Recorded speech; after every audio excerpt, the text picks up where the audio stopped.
सभी को सुप्रभात विद्यार्थियों।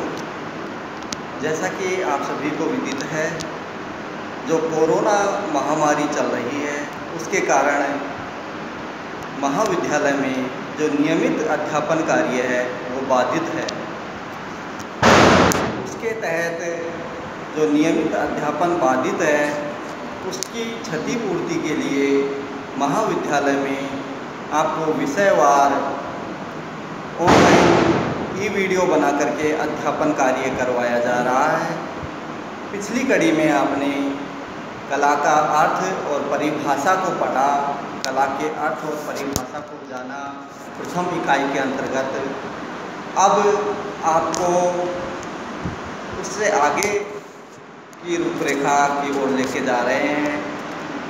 आप कला के अर्थ और परिभाषा के पड़ाव को पार कर चुके हैं और प्रथम इकाई का अगला पड़ाव है कला का महत्व। विद्यार्थियों, जैसा कि आप सभी जानते हो कि कला का महत्व जीवन में क्या है, किस तरह से कला जीवन को परिभाषित करती है, किस तरह से कला जीवन को पूर्णता प्रदत्त करती है, जीवन में कला की क्या उपादेयता है, कला जीवन में किस तरह से हर पग पग पर अपनी उपस्थिति दर्ज करवाती है, किस तरह से उसके पदचाप हमें जीवन के प्रत्येक क्रिया में दिखाई पड़ता है, वह सब कुछ जानने, समझने और विश्लेषित करने व उसका अनुशीलन करने का प्रयास हम इस इकाई के माध्यम से करना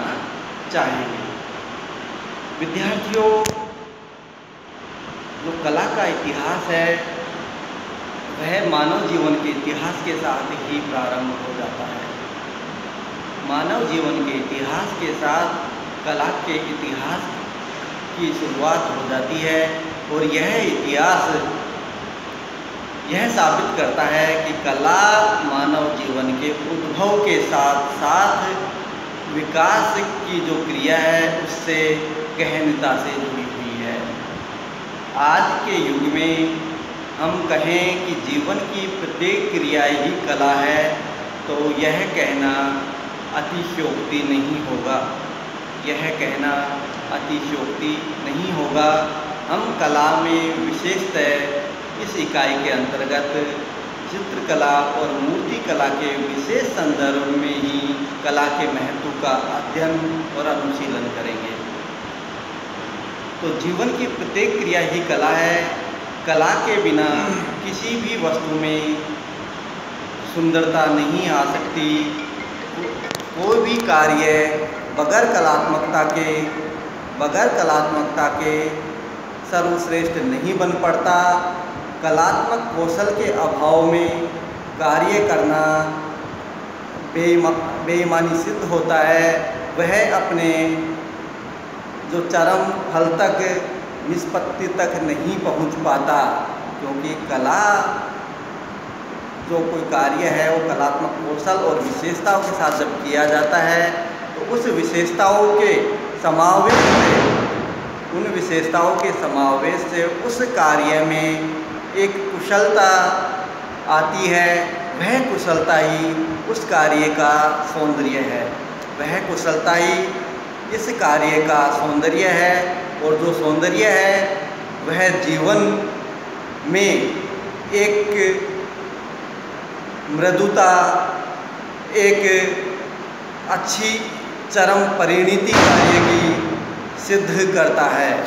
यह सिद्ध करना कला को जीवंतता देता है, जीवन को जीवंतता देता है और मानव जीवन को एक उजास देता है और वह उजास ही मानव जीवन को क्रियाशील बनाता है और सहज, सर्वसुलभ और सबसे अधिक उपयोगी उपादेयता देने में वह कार्य सहायक सिद्ध होता है।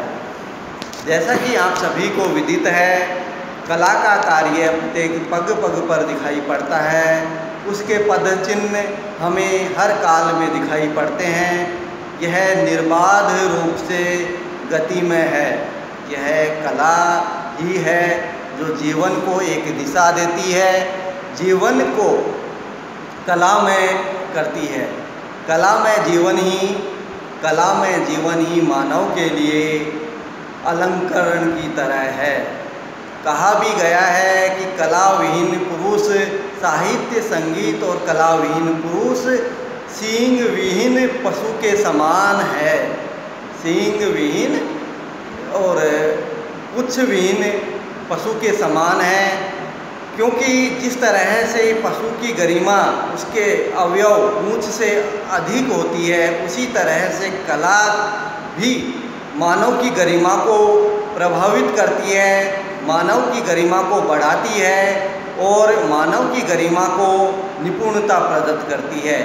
मानव कलामय वातावरण में जितना अधिक कलामय होगा मानव का व्यक्तित्व, मानव के व्यक्तित्व में उतना ही अधिक निखार होगा, उतनी ही अधिक व्यक्तित्व में निपुणता होगी, उतना ही अधिक उसका व्यक्तित्व परिपक्व होगा और उतना ही अधिक वह कार्य व्यवहार में, सामान्य जीवन में कुशल होगा और उतनी ही अधिक उसके व्यक्तित्व की गरिमा होगी और उतनी ही अधिक उसकी प्रभाविता होगी।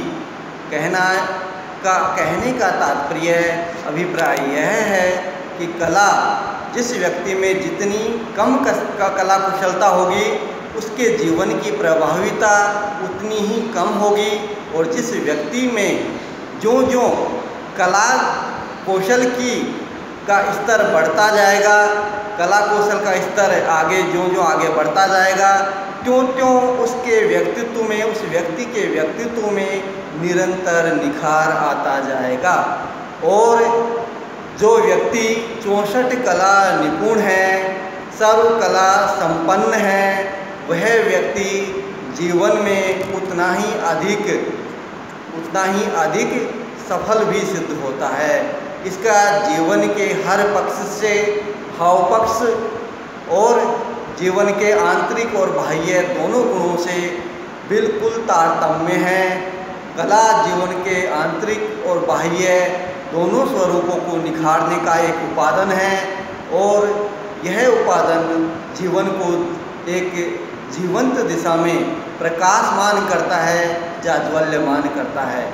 हम इसको चित्रकला के संदर्भ में देखें तो व्यक्ति जो जीवन के विविध भाव हैं, जो अपने अंतर्मन में महसूस करता है, और उन भावों को, उन विचारों को जब अंतर्मन में महसूस करता है और वो विचार उसके अंतर्मन में इतनी हिलोर लेने लग जाते हैं कि वह व्यक्ति विवश होकर उन विचारों को व्यक्त करना चाहता है, और जब वह व्यक्त करने का एक विशेष माध्यम चुनता है, वह उन विचारों को व्यक्त करने के लिए एक विशेष माध्यम का चुनाव करता है, और जब वह माध्यम का चुनाव चित्र होता है, वह माध्यम का चुनाव जब चित्र होता है, तो वह व्यक्ति चित्रकला के माध्यम से अपने विचारों को व्यक्त करने के लिए लालायित रहता है, और उन कला चित्रों के रूप में उस व्यक्ति के विचार परिलक्षित होते हैं, सबके सामने आते हैं, और वो विचार, एक व्यक्ति के विचार